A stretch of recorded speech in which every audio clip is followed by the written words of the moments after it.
मित्रों नमस्कार, मैं हूं राकेश कुमार। आप देख रहे हैं मत अभिमत।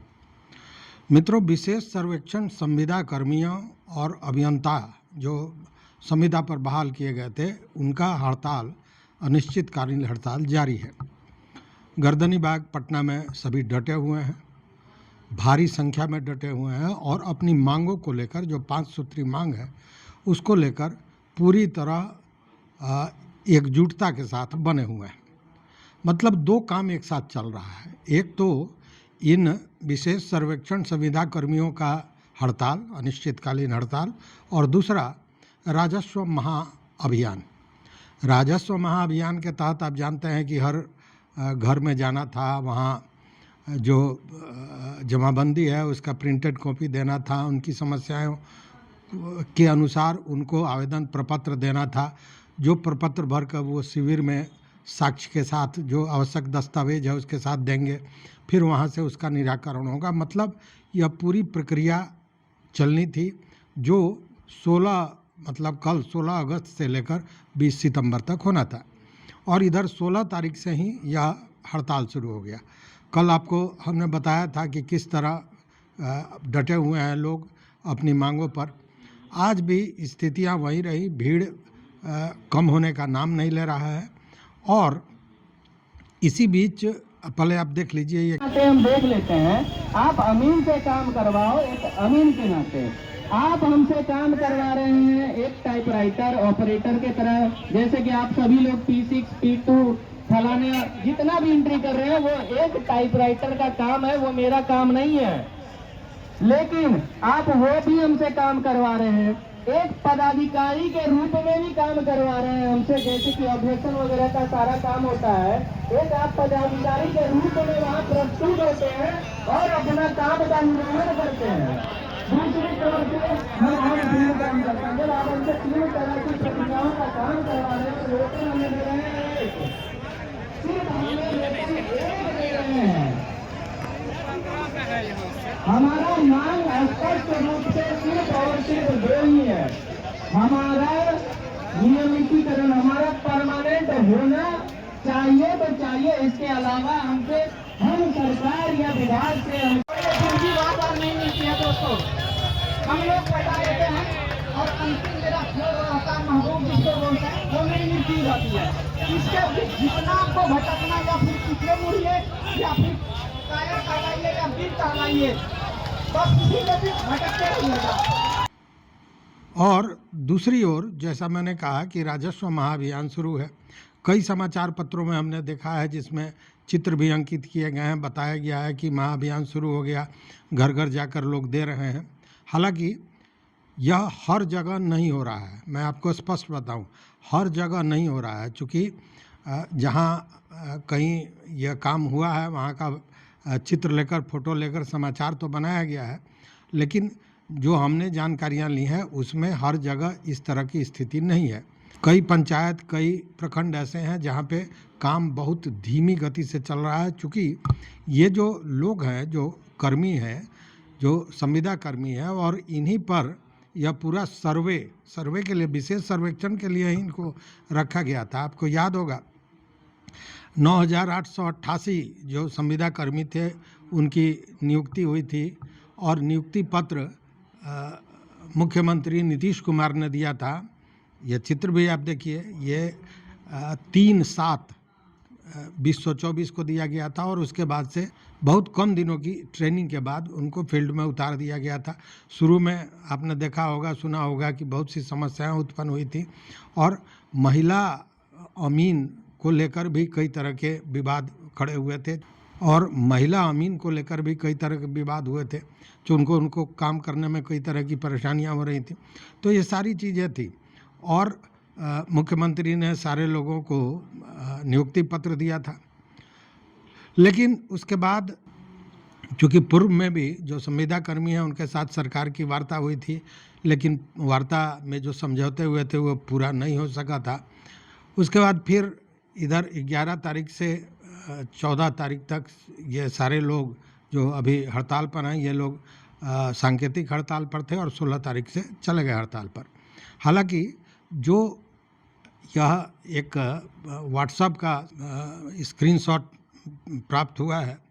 अब इसमें कितनी सच्चाई है यह कहना तो मुश्किल है, लेकिन यह सेक्रेटरी रेवेन्यू पटना द्वारा लिखा गया है, जैसा इसमें दर्शाया गया है। और इसमें कहा गया है कि हड़ताल के समय और तरीके से स्पष्ट है कि यह महाअभियान को बाधित करने के एकमात्र उद्देश्य से किया जा रहा है।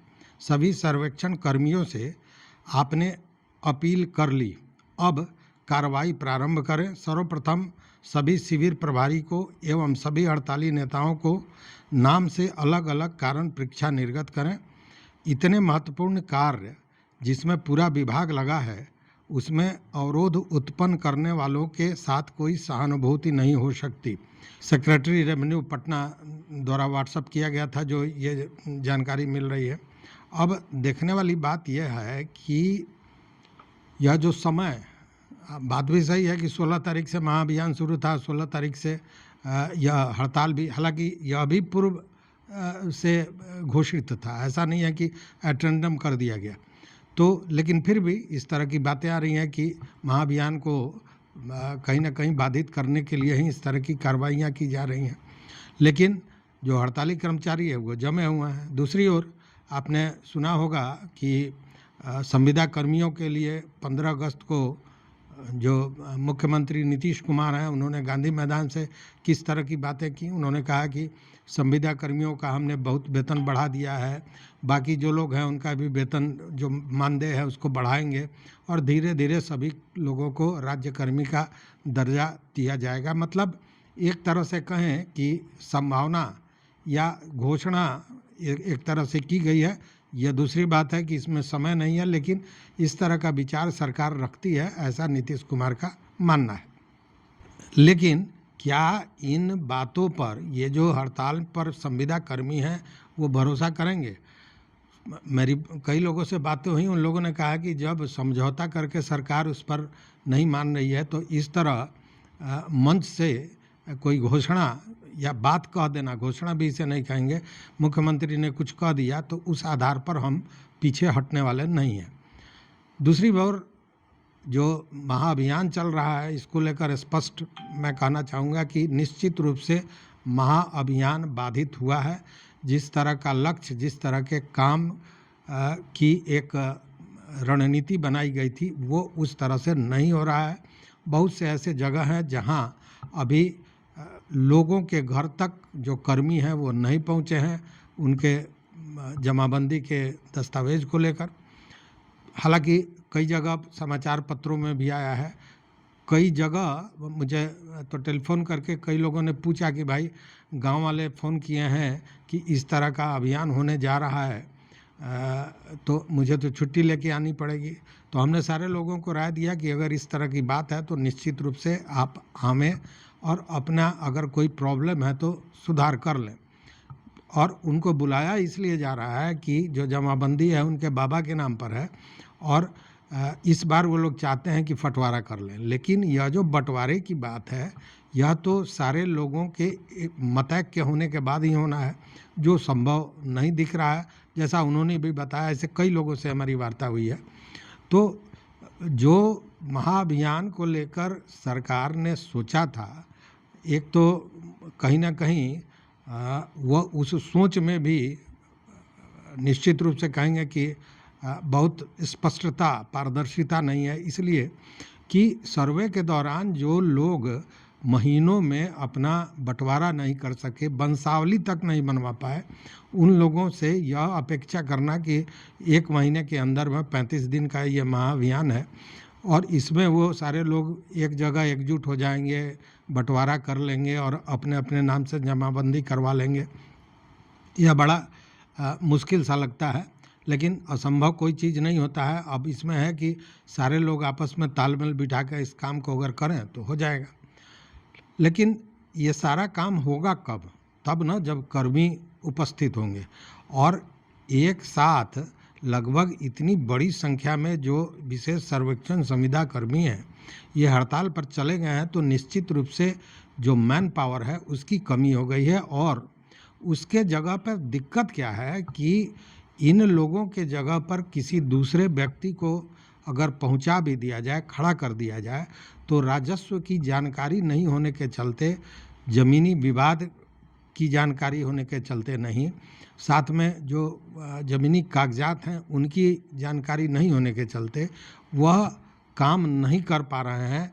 हमने एक आध लोगों से बात भी की, उन लोगों ने बताया कि अब हम लोग को लगा दिया गया है, हम लोग कागज़ तो बांट देंगे, उसके अलावा हमसे कोई काम नहीं होने वाला है, चूँकि हम समझ नहीं रहे हैं। तो बात भी कहीं ना कहीं है व्यवहारिक पक्ष है। हालांकि स्कूल अगर मैं बता दूं कि सरकारी जो तंत्र है, चाहे वो जिलाधिकारी से लेकर और प्रखंड विकास पदाधिकारी तक या अंचल अधिकारी तक, राजस्व अधिकारी तक, सारे लोग इसमें कोशिश कर रहे हैं कि बेहतर से बेहतर काम हो। लेकिन सबसे बड़ा प्रॉब्लम वही है, सबसे बड़ी समस्या यही है कि आदमी आवे तो कहाँ से आवे जो राजस्व से जुड़े हुए चीज़ों को जानता है। चूँकि एक बड़ी संख्या हड़ताल पे चली गई है, जो राजस्व कर्मचारी हैं वो लोग कहीं ना कहीं उन लोगों को, आप जानते हैं कि शिविर का प्रभारी बनाया गया है, तो वो शिविर को लेकर परेशान है। अब ये सारी समस्याएं हैं और इसमें दूसरी ओर समस्या इन हड़ताली लोगों का कि इनकी बातें कैसे पूरी हुए। हालांकि जब नीतीश कुमार ने 15 अगस्त को इस तरह की घोषणा की है, उस स्थिति में कहीं ना कहीं सरकार को भी, विभाग को भी चाहिए था कि इन लोगों के साथ बैठकर बात करें और एक रास्ता निकालें। क्योंकि अगर मुख्यमंत्री ने भरे मन से कुछ कहा है तो निश्चित रूप से उसका माने मतलब है। सीधे हवा में कोई बात मुख्यमंत्री जैसे पद पर जो प्रतिष्ठित है वह व्यक्ति नहीं करेगा। तो निश्चित रूप से जो उन्होंने घोषणा की, इसी के परिप्रेक्ष्य में अगर विभाग चाहती तो लोगों से बात करती, लोगों को समझाती और एक रास्ता निकालने का प्रयास करती। तो इससे होता ये कि यह हड़ताल जो है वह भी समाप्त होता। और दूसरी बात कि यह महाअभियान भी जो एक बहुत बड़ा काम है, निश्चित रूप से इसकी भी सफलता का जो प्रतिशत है वो शायद बढ़ जाता। अब देखने वाली बात है कि इस पर क्या विभाग की सोच है, क्या मुख्यमंत्री ने जो घोषणा की है उसको लेकर कोई नया कदम उठाया जा रहा है। चूँकि अभी जो हमने रेवेन्यू सेक्रेटरी का जो व्हाट्सएप स्क्रीनशॉट मिला है उससे तो यही लगता है कि सरकार अभी आमने सामने के मूड में है, समझौते के मूड में नहीं है। चूँकि हर व्यक्ति को अलग अलग तरह से कारण परीक्षा करने का मतलब क्या होता है, तो ये समझने वाली बात है। तो दोनों ही तरफ से अभी लोग अड़े हुए हैं, विभाग, सरकार भी अड़ी हुई है और ये जो संविदा कर्मी हैं, जो हड़ताली कर्मी हैं, वह भी अड़े हुए हैं। अब देखने वाली बात है कि आने वाले एक आध दिनों में क्या कोई रास्ता निकल पाता है, क्या सरकार इस तरफ कदम आगे बढ़ा पाती है, देखते हैं। आप भी देखते रहिए मत अभिमत। मित्रों, चैनल पर नए हो तो सब्सक्राइब कीजिए, लाइक कीजिए, दोस्तों के साथ शेयर कीजिए और अपना विचार जरूर दीजिए। बहुत बहुत धन्यवाद, कोटिशः आभार।